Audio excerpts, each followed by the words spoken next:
अस्सलाम वालेकुम स्टूडेंट। तो आज हम बीएसएन एनाटॉमी फिजियोलॉजी का नेक्स्ट चैप्टर स्टार्ट कर रहे हैं। इसमें हम सिस्टम वाइज हर सिस्टम को डिस्कस करेंगे, सेपरेट वीडियोस बनाएंगे हर सिस्टम पे। फॉर एग्जांपल एक वीडियो बनाएंगे रेस्पिरेटरी सिस्टम की डिफरेंट पार्ट्स में, और फिर उसके बाद यूरिनरी सिस्टम की बनाएंगे। जो आज हमने सिस्टम सेलेक्ट किया डिस्कशन के लिए वो है यूरिनरी सिस्टम। यूरिनरी सिस्टम से हम system wise anatomy physiology start कर रहे हैं। तो आइए स्टार्ट करते हैं यूरिनरी सिस्टम। तो सबसे पहले हम डिस्कस करेंगे डेफिनेशन यूरिनरी सिस्टम की कि यूरिनरी सिस्टम होता क्या है। The system which is specialise to filter the blood plasma, excrete waste product and regulate the body's water, acid base and electrolyte balance. तो डियर स्टूडेंट, ये आप देख रहे होंगे मुश्किल सी डेफिनेशन लिखी है। अगर हम इसको सिंपल अल्फाज में बताएं तो हम कह सकते हैं वो सिस्टम जो कि हमारे यूरिन प्रोड्यूस करता है। मीन हमारी बॉडी से हमारा यूरिनरी जो वेस्ट प्रोडक्ट है वो एक्सक्रीट करता है, उसको हम कहते हैं यूरिनरी सिस्टम। तो अब इसकी हम डेफिनेशन को पढ़ते हैं। द सिस्टम, तो डियर स्टूडेंट ये तो आपको पता है यूरिनरी सिस्टम है। The system which is specialise, इसका एक स्पेशल फंक्शन है to filter the blood plasma. तो डियर स्टूडेंट हमारा जो यूरिन बनता है वो कहाँ से बनना स्टार्ट होता है? जो हमारा ब्लड होता है, ब्लड के दो पार्ट्स होते हैं, एक होते हैं रेड ब्लड सेल और जो लिक्विड पार्ट होता है उसको हम कहते हैं ब्लड प्लाज्मा। तो जब ब्लड प्लाज्मा फिल्टर होता है किडनी में जाके तब यूरिन बनना स्टार्ट होता है। तो the system which is specialise to filter the blood plasma, excrete waste products and regulate the body's water. तो डियर स्टूडेंट डेफिनेटली यूरिन कैसे बनना स्टार्ट होगा? पहला काम होगा हम ब्लड प्लाज्मा को फिल्टर करेंगे। तो अब हम यूरिन बना रहे हैं, किस लिए बना रहे हैं? उसको एक्सक्रीट करने के लिए। तो हम उसको फिर आगे एक्सक्रीट कर देंगे, और उस एक्सक्रीशन का क्या फायदा होगा हमें कि हमारी बॉडी का जो वाटर कंटेंट है वो उससे हमारा बैलेंस हो जाएगा। तो डियर स्टूडेंट अब जब हम यूरिन को एक्सक्रीट करते हैं तो उससे हम सिर्फ अपने बॉडी लेवल को हम बैलेंस नहीं करते, उसमें हम अपने एसिड बेस बॉडी का भी बैलेंस करते हैं। जब हमारा यूरिन एक्सक्रीट होता है तो अगर हमारी बॉडी में जो एक नॉर्मल पीएच होती है उससे अगर चेंज एसिड बेस की पीएच हो तो वो हमारे यूरिनरी एक्सक्रीशन में दोबारा नॉर्मल लेवल पे आ जाती है। एंड इलेक्ट्रोलाइट बैलेंस, इसी तरह हमारे पास जो इलेक्ट्रोलाइट्स होते हैं वो हमारे वो भी फ्लूइड्स, उसमें भी जब वाटर एक्सक्रीशन होती है, यूरिन एक्सक्रीशन होती है, वो भी हमारा उससे बैलेंस हो जाता है। तो डियर स्टूडेंट अब यहाँ पे आगे दो ब्रांचेस हैं, वो हम पढ़ते हैं कि नेफ्रोलॉजी किसे कहते हैं और यूरोलॉजी किसे कहते हैं। नेफ्रोलॉजी, तो dear student as it indicates nephro, nephro का मतलब होता है रिलेटेड टू किडनी। तो ये किसकी स्टडी होगी? The scientific study of the anatomy means उसका स्ट्रक्चर, फिजियोलॉजी मींस उसका फंक्शन, एंड पैथोलॉजी मींस जितनी भी डिजीजेज हैं related to what? Related to kidney. तो नेफ्रोलॉजी वो ब्रांच है जिसमें हम साइंटिफिक स्टडी करते हैं anatomy, physiology and pathology of kidneys. इसके बाद आ जाता है यूरोलॉजी। तो dear student the branch of medicine which deal with the male and female urinary system and the male reproductive system is called urology. तो dear student ये आप देख सकते हैं यूरोलॉजी, इसी से पता चल रहा है कि ये रिलेटेड टू यूरिनरी सिस्टम है।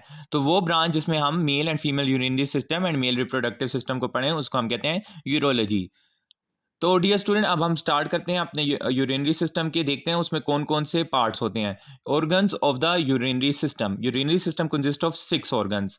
जनरली हम इसको कहते हैं 4, बट जब 2 किडनीज हो गई, 2 यूरिटर हो गए तो मिलके बन जाते हैं 6। तो अब इसमें क्या क्या चीज़ें हैं? हमारे पास आ जाती हैं किडनीज, जो कि हैं pair of kidney, means 2 kidneys, एक लेफ्ट किडनी एक राइट किडनी। तो किडनी से फिर आगे जो इस तरह की ट्यूब स्ट्रक्चर निकला होता है उसको हम कहते हैं यूरिटर। एक किडनी का लेफ्ट यूरिटर होगा और राइट किडनी का राइट यूरिटर होगा। वो जहाँ पे कहाँ मिलते हैं? वो जाके यूरिनरी ब्लैडर पे हमारे मिलते हैं, और आगे यूरिनरी ब्लैडर से हमारा एक्सक्रीशन किस तरह होता है? Through urethra. ये आगे डायग्राम में आपको बेटर समझ आएगा।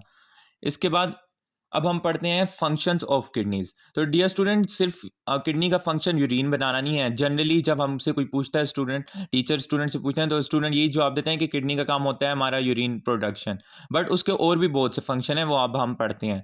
फर्स्ट तो उसका है एक्सक्रीशन ऑफ वेस्ट, जो हम ऑलरेडी डिस्कस कर चुके हैं कि ब्लड प्लाज्मा को फिल्टर करता है। किस लिए करता है? टू एलिमिनेट वेस्ट, उसमें जो वेस्ट प्रोडक्ट होते हैं like metabolic drug toxic from the body. तो डियर स्टूडेंट फर्स्ट काम हो गया एक्सक्रीशन ऑफ वेस्ट। सेकंड हो गया regulation of blood ionic composition.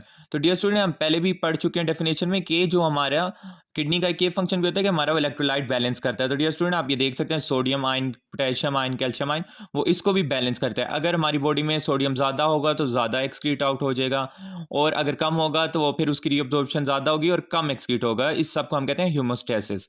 इसके बाद हम पढ़ेंगे regulation of blood pH.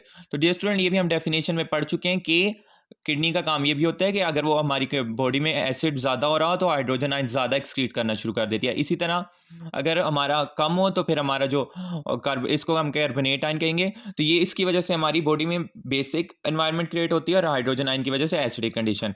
Regulation of blood volume, the kidneys adjust the blood volume by conserving और eliminating water in the urine. तो डियर स्टूडेंट किडनी का एक और फंक्शन ये भी है कि वो रेगुलेट करता है किसको? हमारी बॉडी के वाटर लेवल को। अगर हमारी बॉडी में कम वाटर लेवल होगा तो डेफ़िनेटली जो हमारी यूरिन होगी उसमें ज़्यादा वाटर एक्सक्रीट आउट नहीं होगा क्योंकि बॉडी को ज़्यादा ज़रूरत होगी।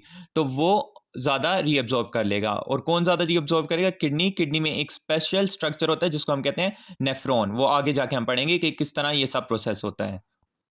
तो डियर स्टूडेंट, अब नेक्स्ट फंक्शन जो हम पढ़ेंगे वो है रेगुलेशन ऑफ ब्लड प्रेशर। तो डियर स्टूडेंट, किडनी हमारा ब्लड प्रेशर भी मेंटेन करता है। किस तरह करता है? The kidneys regulate blood pressure by secreting the enzyme renin which activate the renin angiotensin aldosterone pathway। तो डियर स्टूडेंट, जो किडनी होती है वो एक स्पेसिफिक एंजाइम रिलीज करती है जिसका नाम होता है रेनिन। आगे से रेनिन जाके क्या करता है? वो रेनिन एंजियोटेंसिन सिस्टम को एक्टिवेट कर देता है और ये पूरे डिटेल में हम आगे पढ़ेंगे कि एंजियोटेंसिन सिस्टम क्या होता है और वो किस तरह ब्लड प्रेशर को मेंटेन करता है। इधर आप सिर्फ ये याद कर लें कि वो किस तरह मेंटेन करता है। वो आपने ये करना है कि सिक्रीटिंग द एंजाइम रेनिन। तो इसके बाद आ जाता है मेंटेनेंस ऑफ ब्लड ऑस्मोलैरिटी। तो डियर स्टूडेंट, ये ब्लड की जो ऑस्मोलैरिटी है उसको भी मेंटेन करता है। किस तरह? By losing water and solutes they maintain the blood osmolarity. तो डियर स्टूडेंट, अगर उसकी ऑस्मोलैरिटी चेंज हुई तो वो अपनी वाटर की लूजिंग और सॉल्यूट की लूजिंग को चेंज कर सकते हैं जिसकी वजह से उसकी ऑस्मोलैरिटी दोबारा आ जाती है नॉर्मल लेवल पे। अब डियर स्टूडेंट, किडनी का एक और फंक्शन भी है जो कि है प्रोडक्शन ऑफ हार्मोन्स। तो डियर स्टूडेंट, इसमें होते हैं जेजी सेल्स जो कि सिक्रीट करते हैं renin in response to renal perfusion. तो डियर स्टूडेंट, अभी आप ऊपर पढ़ चुके हैं कि किडनी का काम होता है ब्लड प्रेशर मेंटेन करना। तो वो किस तरह करता था? एक एंजाइम रिलीज करता था रेनिन। अब वो आप देख सकते हैं वो कहाँ से सिक्रीट हो रही है? जेजी सेल से सिक्रीट हो रही है। और ये जेजी सेल्स क्या होते हैं? जब स्ट्रक्चर ऑफ नेफ्रॉन पढ़ेंगे तब आपको पता चल जाएगा। वो एक सिक्रीट करेंगे रेनिन। कब? रीनल परफ्यूजन जब कम हो जाएगी। अगला इसका काम है secrete erythropoietin in response to hypoxia. तो डियर स्टूडेंट, अब ये एरिथ्रोपोइटिन क्या चीज़ है? तो डियर स्टूडेंट, ये एरिथ्रोपोइटिन हमारी बॉडी में रिलीज होता है कब? जब हमारी बॉडी में रेड ब्लड सेल की अमाउंट कम हो जाए। तो डियर स्टूडेंट, ये आपको कह रहे हैं हाइपोक्सिया। हाइपोक्सिया कब होता है? जब हमारी बॉडी में ऑक्सीजन लेवल कम हो जाए। और एरिथ्रोपोइटिन का क्या काम होता है? वो हमारी रेड ब्लड सेल प्रोडक्शन ज़्यादा कर देते हैं। और ज़्यादा क्यों करते हैं? क्योंकि हमें ज़्यादा हेमोग्लोबिन चाहिए होता है ताकि वो ज़्यादा ऑक्सीजन हमारी बॉडी में कैरी कर सके। तो फॉर एग्जांपल, अगर हम जाते हैं किसी नॉर्दर्न एरियाज़ में तो वहाँ पे हमें हिपोक्सिया हमारी बॉडी में ऑक्सीजन लेवल कम हो जाता है। तो उस टाइम हमारा एरिथ्रोपोइटिन ज़्यादा सिक्रीट होता है, ज़्यादा रेड ब्लड सेल प्रोडक्शन होती है, ज़्यादा हेमोग्लोबिन आ जाती है और ज़्यादा ऑक्सीजन कैरिंग कैपेसिटी ज़्यादा हो जाती है टू फेस हाइपोक्सिक कंडीशन। इसके बाद आ जाता है फॉर्म कैल्सिट्रायोल। और कैल्सिट्रायोल क्या चीज़ है? कैल्सिट्रायोल है 125 डाइहाइड्रोक्सी कोल कैल्सिफेरॉल। और ये हम किसे कहते हैं? ये हम कहते हैं विटामिन डी को। तो डियर स्टूडेंट, जो विटामिन डी की प्रोडक्शन का प्रोसेस है उसमें 3 स्टेप्स होते हैं जिसमें से एक स्टेप हमारा किडनी में होता है। वो स्टेप स्टार्ट होता है फर्स्ट हमारा स्किन में, फिर लिवर में, फिर थर्ड जो आता है वो आता है हमारा किडनी में, जो कि हमारा फाइनल स्टेप होता है जिसमें हमारे पास 125 डाइहाइड्रोक्सी कैल्सिफेरॉल बन जाता है और ये हमारे पास केमिकल नेम है विटामिन डी का। अगला इसका फंक्शन है secrete prostaglandin that dilates AA and GFR. तो dear student, secrete prostaglandin, prostaglandin हमारे पास जब सिक्रीट होता है तो हमारे पास डायलेट्स हो जाती है हमारी आर्टरीज एंड वो इंक्रीज कर देता है ग्लोमेरुलर फिल्ट्रेशन रेट। ये क्या चीज़ें होती हैं? ये जब हम नेफ्रॉन पढ़ेंगे, जब यूरिन प्रोडक्शन पढ़ेंगे कि यूरिन किस तरह बनती है, तो तब आपको हम ये बताएंगे कि ये क्या चीज़ें होती हैं। तो dear student, regulation of blood glucose level. तो डियर स्टूडेंट, ये अब ग्लूकोज लेवल को भी मेंटेन करता है। In times of starvation they use the immuno acid glutamine in gluconeogenesis. तो डियर स्टूडेंट, अब आप ये देखें कि रेगुलेशन ऑफ ग्लूकोज लेवल को ये किस तरह करते हैं। जब हमारी बॉडी में कम हो रहा हो ग्लूकोज लेवल तो किडनी क्या करेगा? किडनी ये करेगा, किडनी ग्लूकोज को बचा लेगा। और वो क्या करेगा? जो ग्लूकोज ने काम करना था वो किस तरह, वो जो अमीनो एसिड होते हैं हमारी बॉडी में, अमीनो एसिड क्या चीज़ें होती हैं? वो हमारे पास वो मॉलिक्यूल होते हैं जो जाके आगे प्रोटीन बनाते हैं। ये हम बायोकेमिस्ट्री में पढ़ चुके हैं। तो वो उन अमीनो एसिड से ग्लूकोज बनाने लग जाएगा। किस तरह? उस स्टेप को हम कहते हैं gluconeogenesis. Gluconeogenesis mean new glucose from दो sources which are not carbohydrate. तो वो अमीनो एसिड से कार्बोहाइड्रेट ग्लूकोज बनाने लग जाएगा और इस सारे स्टेप को हम कहते हैं ग्लूकोनियोजेनेसिस, जो कि किडनी में होगा इन टाइम ऑफ स्टारवेशन। तो डियर स्टूडेंट, इसके बाद आ जाता है detoxification of drugs. The kidney detoxified drugs and free radical through पेरोक्सियोसोम।